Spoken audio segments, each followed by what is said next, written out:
देखो पहला जो पाठ है क्लास 10th में, उसका नाम है क्या जी? वास्तविक संख्या।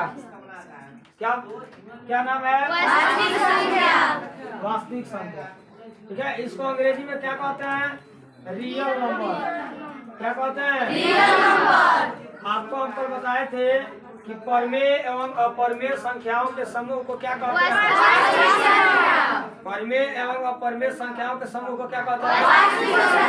वास्तविक संख्या कहते हैं। कहते हैं ना जी?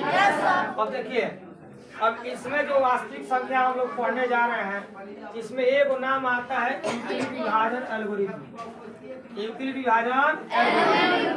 सबसे पहले तो हम जानेंगे कि यूक्लिड कौन थे। यूक्लिड जो थे वह इन्हें ज्यामिति का पिता कहा जाता है। ज्यामिति का क्या कहा जाता है? ज्यामिति का पिता कहा जाता है या ज्यामिति का जनक कहा जाता है। ज्यामिति का क्या कहा जाता है? जनक कहा जाता है। यूक्लिड एक यूनानी गणतज्ञ थे। या कहाँ के रहने वाले थे? यूनान के रहने वाले थे। कहाँ के रहने वाले थे? कहाँ के रहने वाले थे? इनका जन्म कब हुआ? 325 ईसा पूर्व, मतलब ईसा के जन्म के 325 साल पहले। ईसा के जन्म के 325 साल इनका जन्म हुआ था, ठीक है। इन्होंने जिन्होंने एलिमेंट्स नामक एक पुस्तक लिखा था। क्या लिखा था जी? पुस्तक लिखा था, और जो सब अब तक का सबसे महत्वपूर्ण पुस्तक माना जाता है। यूक्लिड का पूरा नाम क्या था? तो देख लीजिए, अल सुबा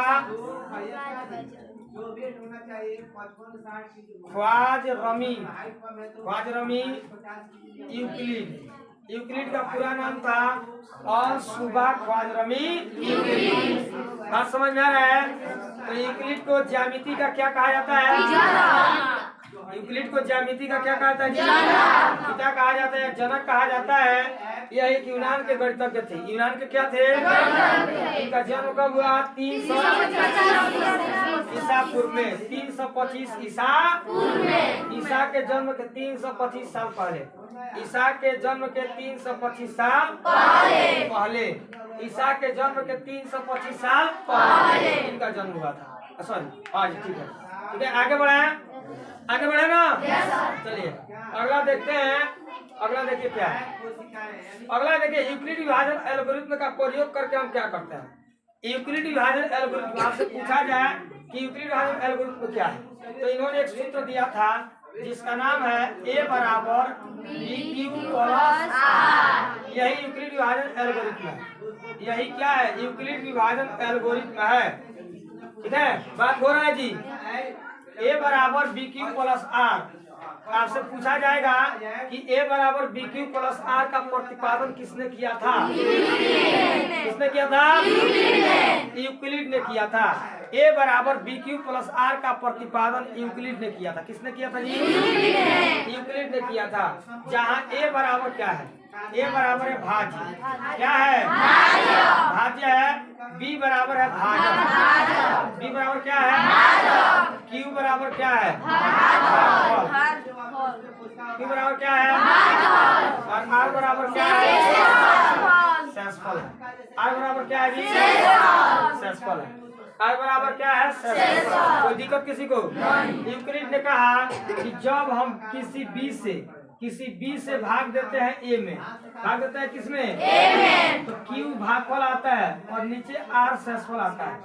R क्या होता है? शेषफल। यूक्लिड ने यह भी कहा कि यदि B से Q में गुणा करके, क्या करके? गुणा करके, और R को जोड़ दिया जाए तो बीच वाला A हमें प्राप्त हो जाता है। बीच वाला A हमें क्या होता है? जैसे आप 2 से 9 में भाग दीजिए, यहाँ 4 होगा या 8 होगा ना जी? 1 हो गया। यूक्लिड ने कहा ना कि 9 लाने के लिए क्या करना है? 2 में 4 का क्या करना है? 1 को क्या करना है? जोड़ना है। 9 आ जाता है। आ जाएगा कितना?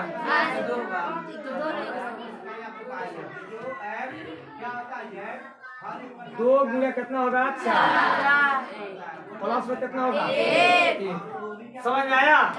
यूक्लिड ने यही कहा कि यदि भाजक देखिए यदि भाजक तथा भागफल को गुणा करके भाजक तथा भागफल को शेषफल को जोड़ दिया जाए शेषफल को क्या कर दिया जाए जोड़ दिया जाए तो बीच वाला भाज्य हमें क्या होता है मतलब इसे हिंदी में भी लिख सकते हैं। किसमें लिख सकते हैं लिखेंगे भाज्य बराबर क्या लिख सकते हैं भाज्य बराबर क्या भाजक गुणे भागफल क्या जी प्लस शेषफल प्लस में क्या हो जाएगा आ रहा समझ में। यूक्लिड ने यही कहा कि भाज्य लाने के लिए भाजक तथा भागफल में क्या करते हैं गुणा करते हैं और शेषफल को जोड़ देते हैं तो बीच वाला क्या भाज्य हमें क्या होता है प्राप्त हो जाता है। कोई दिक्कत किसी को कोई दिक्कत नहीं ना जी। हाँ चलिए आगे देखिएगा अगला है जैसे अपकृत 2 संख्याओं का HCF कैसे निकालेंगे। जैसे आपसे कह दिया कि यूक्लिड विभाजन प्रमेय का प्रयोग करके या यूक्लिड विभाजन एल्गोरिथ्म का प्रयोग करके HCF निकालिए। क्या निकालिए HCF निकालना है। जैसे आपसे कह दिया कि 135 और 225 ठीक है यहाँ लिख देते हैं 135 और 225 ठीक है को यूक्लिड विभाजन एल्गोरिथ्म का प्रयोग करके क्या ज्ञात करें HCF देखिए आपसे पूछा जाए कि A बराबर BQ प्लस R द्वारा क्या निकाला जाता है क्या निकाला जाता है तो HCF निकाला जाता है। क्या निकाला जाता है HCF का फुल फॉर्म होता है हाईएस्ट कॉमन फैक्टर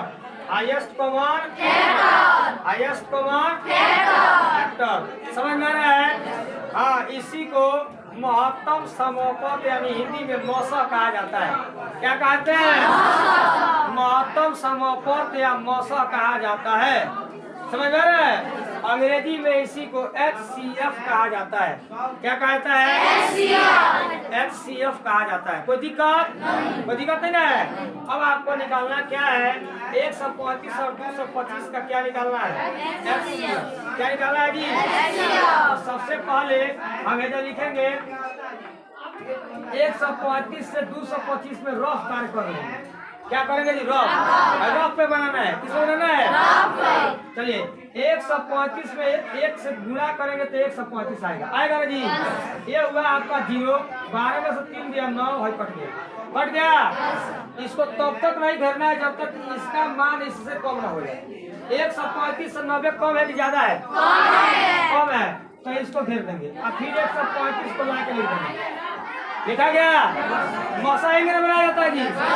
जिसको नहीं आता सीख लो 90 एक और फिर 90 हो जाएगा यहाँ 5 का 5 13 में से 9 गया हो जाएगा 4 90 से 45 कम है कि ज्यादा है कम है तो घेरेंगे ना जी घेर लीजिए।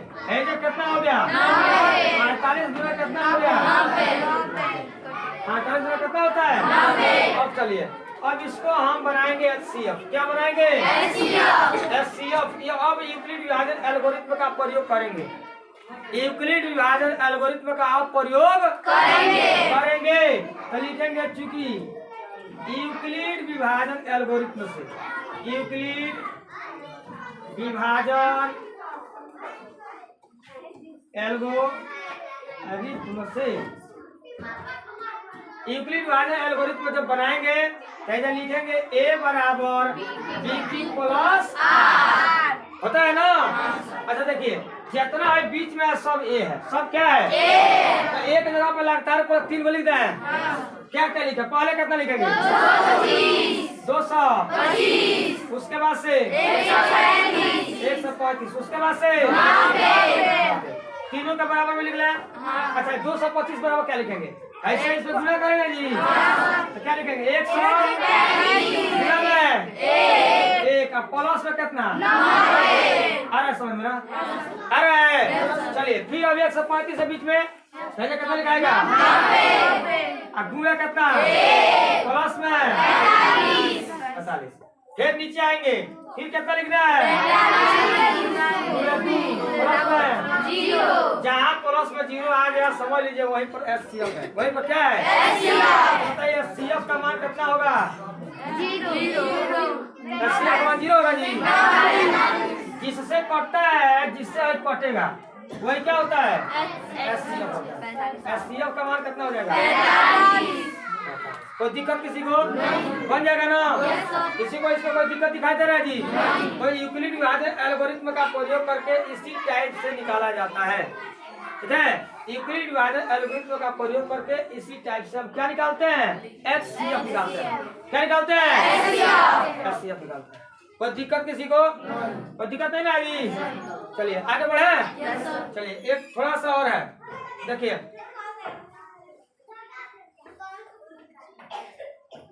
देखिए यूक्लिड विभाजन एल्गोरिथ्म का प्रयोग करके थोड़ा सा और देख लेते हैं। अब कुछ टॉपिक में पूछ देता है, ठीक है, कि मौसा कितना होता है। देखिए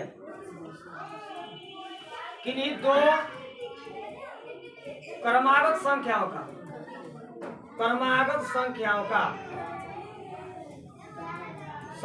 का जो मौसा होता है वो हमेशा कितना होता है? 2 क्रमागत संख्या। जैसे आपसे कहेगा 3 के बाद क्रमागत क्या आएगा? 3 के बाद क्या आएगा जी? तो 3 और 4 का मौसा कितना होगा? 1 होगा। कैसे? देखिए 3 एक और 3 1 हुआ और 3 आगे कट जाएगा। 1 या 3 मौसा कितना निकला? 1। तो किन्हीं 2 क्रमागत संख्याओं का मौसा कितना होता है? 1 होता है। कोई दिक्कत किसी को? कोई दिक्कत है ना जी? अगला देखिए किन्हीं 2 क्रमागत विषम संख्याओं का क्या जी? विषम संख्याओं का मौसा कितना होगा? 1। कितना होता है? 1। फिर 2 क्रमागत विषम संख्याओं का मौसा कितना होता है? 1। देखिए कोई विषम संख्या निकाल लीजिए। 11 13 क्या जी? 11 और 13 दोनों विषम है कि नहीं है? तो क्या आप लिखिए 11 कौन? 11 2 हुआ, फिर 11 2 5 है कितना आया? भाई 2 आएगा। 1 3 2 हुआ कि नहीं हुआ? हुआ ना? कितना मौसा आया? 1। 2 क्रमागत विषम संख्याओं का मौसा कितना होता है? 1। समझ में आ रहा है? कोई दिक्कत किसी को? देखिए एग्जाम्पल के साथ भी समझना है। आगे देखिए आगे कह रहा है किन्हीं दो क्रमागत, ठीक है, सम संख्याओं का क्या जी? सम संख्याओं का मौसा होता है 2। कितना होता है? 2 को सम संख्या लिख लीजिए। जैसे आपको 4 और हम लिख दिए 6। क्या लिखे? 4 से 6 में भाग दो। 4 वो 6 4 कौन है? 2 फिर 4 चल जाएगा। 2 गुना कट गया। मौसा कितना आया? 2। अब क्या देख रहे तुम जी? मोबाइल चला नहीं आया समझ में भगा देंगे। घड़ी बोलिए रही है, घड़ी मोबाइल है। किन्हीं 2 क्रमागत सम संख्या या किन्हीं 2 सम संख्याओं का मौसा कितना होता है? 2 होता है। क्या होता है जी? ये सब ऑब्जेक्टिव में पूछा जाता है। अब किन्हीं 2 प्राकृत संख्याओं का क्या जी? मौसा कितना होता है? 2। हाँ 2 क्रमागत होना चाहिए। क्या होना चाहिए? किन्हीं 2 क्रमागत प्राकृत संख्याओं का मतलब 3 के बाद 4 आएगा, 5 के बाद क्या आएगा? 6। क्रमागत जब आएगा तो समझ लेना है कि उसका मौसा कितना होगा? 2 क्रमागत विषम संख्याओं का मौसा 1 होगा। ठीक है। और 2 अभाज्य संख्याओं का किन्हीं 2 अभाज्य क्या जी? अभाज्य संख्याओं का मौसा हमेशा कितना होता है? 1। 2 अभाज्य संख्याओं का मौसा कितना होता है? 1। एचसीएफ हमेशा 1 होता है। कोई भी 2 का अभाज्य संख्या लिख लेना। जैसे 17 है और 19 है अभाज्य संख्या है ना जी? अगर देखो 1 आएगा, मौसा हमेशा 1 आएगा। कितना आएगा? 1 आता है। कोई दिक्कत समझ में आ रहा है?